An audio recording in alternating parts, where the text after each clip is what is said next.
Again a controversy. ये controversy ओकट गोट और श्वेता गांगवार के बीच हुई है। वीडियो में आगे बढ़ने से पहले हम दोनों ही क्रिएटर्स का कंटेंट ओवरव्यू कर लेते हैं। इसके बियॉन्ड एक रास्ता है बहुत मोटा बहुत लंबा। मटेरियल जहां पे कहती है हां यहां पे भी चलो। ये जो अट्रैक्शन मिल रहा है ना तुमको, इतने लोग अटेंड कर रहे हैं तुमको, देखो यार तुम कितने अट्रैक्टिव हो, ये है ये भ्रम। जहां पे मैं को अब आओ इंजेक्शन लगाएं स्टेरॉइड्स के, सेल्फ सेंटर्डनेस के, ईगो के। ये वो रास्ता है जो मैं अभी बात कर रहा था, जहां पे तुम्हें अपना दिमाग को ऐसे विकसित करना है कि वो तुम्हें बचा पाए इससे। वो समझ पाए कि ग्राउंडेड रहो, नहीं हूं मैं कुछ, वो ही कुछ नहीं है, सब इंसान है। He thinks that Indians have got right, but parenting is not one of them. Almost everyone gets hit by their parents. Being a psychologist, let me tell you, hitting kids is abuse. You may think it's just a slap, but it often doesn't end there. Once the slap stops working, they hit harder. What is the limit? And who decides it, the parent or the kid? Hitting children can also make them believe that harming and getting harmed by people that you love is okay as long as the intention is right.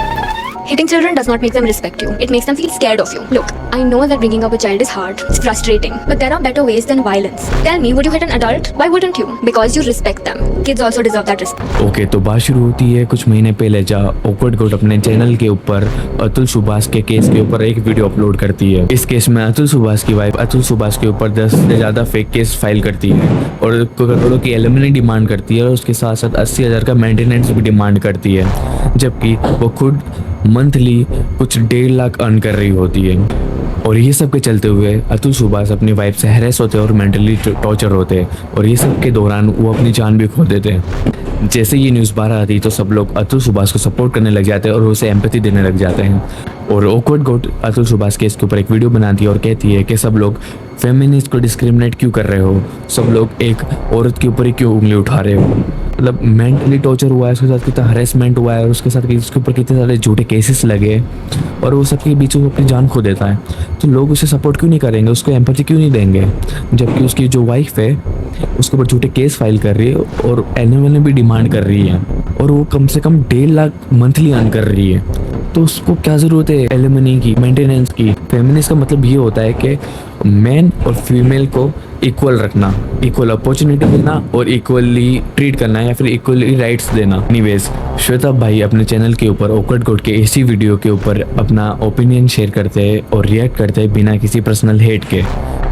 तो ओकट गोट का इस तरह इतने sensitive topic के ऊपर react करना श्वेता भाई को थोड़ा गलत लगता है, तो वो उसे सिर्फ क्रिटिसाइज करते हैं और रिस्पेक्टफुली वो उससे डिसएग्री करते हैं और अपना ओपिनियन शेयर करते हैं। और इसी के चलते ओकट गोट उनके चैनल पे कॉपीराइट स्ट्राइक मार देती है। बट क्यों ओकट गोट, आप भी तो दूसरों की वीडियो के ऊपर अपना ओपिनियन शेयर करते हो, तो यहाँ तो श्वेता भाई ने एकदम रिस्पेक्टफुली आपके बातों से डिसएग्री किया और अपना ओपिनियन शेयर किया है, बस इतना ही। कॉपीराइट स्ट्राइक तब मारी जाती है जब आपका कंटेंट विदाउट परमिशन कोई अपने खुद के बेनिफिट के लिए यूज कर रहा हो। यूट्यूब की एक पॉलिसी है फेयर यूज पॉलिसी। इसमें अपना ओपिनियन शेयर करना यूट्यूब की फेयर यूज पॉलिसी के अंदर आता है, जिसमें दूसरों के कंटेंट का छोटा पार्ट आप यूज कर सकते हो, लेकिन सिर्फ एजुकेशनल पर्पस के लिए और reaction, commentary, public debate, criticism या न्यूज पर्पस के लिए। श्वेता गांगवार भाई का चैनल फेयर यूज पॉलिसी को फॉलो करता है और वो लोगों को एजुकेट करते हैं और सिखाते हैं कि किस तरीके से चीजों को क्लियरिटी के साथ देखना चाहिए और कैसे अनबायस होकर चीजों को समझना चाहिए। श्वेता भाई का चैनल फेयर यूज पॉलिसी को फॉलो करता है। इसी वजह से ओकट गोट की जो पहली कॉपीराइट स्ट्राइक थी वो यूट्यूब इसे अप्रूव नहीं करता। अचानक से 7 अगस्त 2025 को श्वेता भाई के सेकंड चैनल गैंगस्टा पर्सपेक्टिव के ऊपर एक वीडियो आती है जिसमें वो बताते हैं उनके चैनल पे कॉपीराइट स्ट्राइक आ चुका है जो कि ओकट गोट की तरफ से है। और इस वीडियो पे भी वो कॉपीराइट स्ट्राइक मारती, जिसमें वो खाली चैनल के पे वीडियो बना के बता रहे थे कि उन्हें कॉपीराइट स्ट्राइक मिली है और उसके ऊपर भी ये एक कॉपीराइट स्ट्राइक मार दी थी। मतलब हाउ डम इज दिस ब्रो, बिना कुछ सोचे समझे स्ट्राइक कैसे मार रही है भाई। उसमें तो ना तुम्हारी बात हुई है, ना तुम्हारा फोटो यूज है, ना तुम्हारा कुछ यूज हुआ है। उसने अपना इंफॉर्मेशन दे रहे कि बस उनके चैनल पे एक कॉपीराइट स्ट्राइक आई है। अब हम बात करते हैं श्वेता भाई को कॉपीराइट रिसीव कैसे हुई। तो ओकट गोट का एक वीडियो है जिसमें वो सारे ही मैन को जनरलाइज करती है और बोलती है कि सारे ही मैन गर्ल्स को ऑब्जेक्टिफाई करते हैं और कैसे एक वुमेन बिना अपनी मर्जी से ऑब्जेक्टिफाई हो जाती है। तो यहीं श्वेता भाई उनसे एग्री होते हुए ये कहते हैं कि सारे ही मैन ऐसे नहीं होते, कुछ कुछ ऐसे होते, बट सारे ही मैन को ऐसा कहना और जनरलाइज करना गलत है। जैसे मैं एक एग्जांपल देता हूँ, जैसे मुस्कान रिया अपना कंटेंट कुछ इसी तरीके से ऑब्जेक्टिफाई होके बनाती है, तो हम ऐसा नहीं कह सकते कि सारी लड़कियां ऐसी होगी। तो कुछ लड़कियां हैं जो इस टाइप का कंटेंट अपलोड करती है, कुछ ऑब्जेक्टिफाई होती है, बट सारी लड़कियां ऐसी नहीं है। तो हम सबको, सारी लड़की को जनरलाइज नहीं कर सकते। वैसे ही हम सारे मेन को जनरलाइज करके नहीं बोल सकते कि सारे ही मेन लड़की को ऑब्जेक्टिफाई की नज़रों से देखते हैं, ऐसा बिल्कुल नहीं है। कुछ लोग हैं जो गलत है तो उसकी वजह से हम सारों को नहीं ब्लेम कर सकते, ना ही सबको जनरलाइज कर सकते हैं।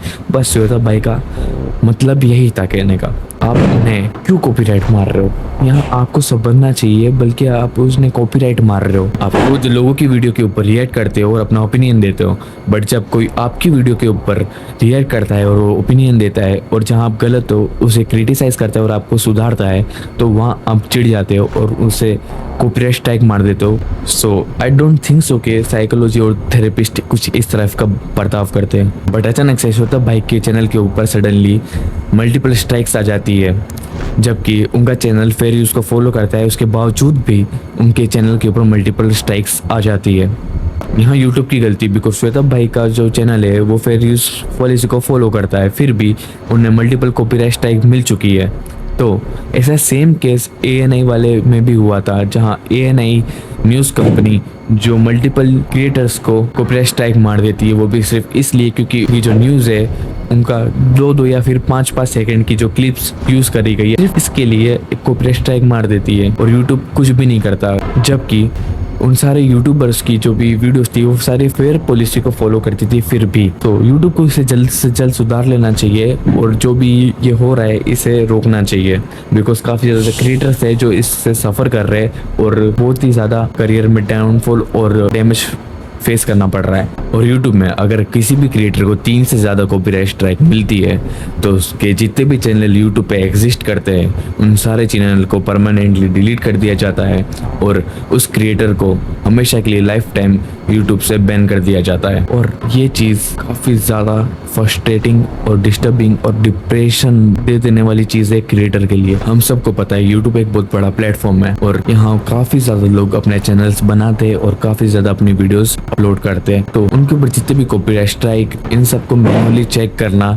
या फिर उसे मैनुअली वेरीफाई करना इम्पॉसिबल है। और इसी चीज़ का फ़ायदा कुछ क्रिएटर्स उठाते हैं दूसरे क्रिएटर्स को थ्रेटिंग करने के लिए या फिर उनके चैनल को डिलीट करने का ट्राई करते हैं, जैसे कि ऑकवर्ड गोट श्वेता गांगबार के चैनल को डिलीट करने की कोशिश कर रही है फेक स्ट्राइक के थ्रू।